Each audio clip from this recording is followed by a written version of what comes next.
बांगलादेशमध्ये हुकुमशाही पद्धतीनं सरकार चालवणाऱ्या शेख हसीना यांना जनतेनं दणका दिला आणि आता भारतातल्या राज्यकर्त्यांनी सुद्धा यातून काहीतरी धडा घ्यावा असा टोला।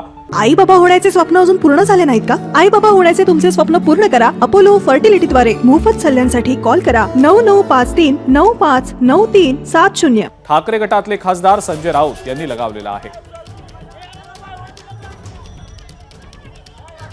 प्रधानमंत्री सभागृहात यायला तयार नाहीत। बांगलादेश पेटलेला आहे, त्याच्यावेळी प्रधानमंत्र्यांचा वेळ का खायचा? त्यांनी देशासाठी तो वेळ सत्कारणी लावावा।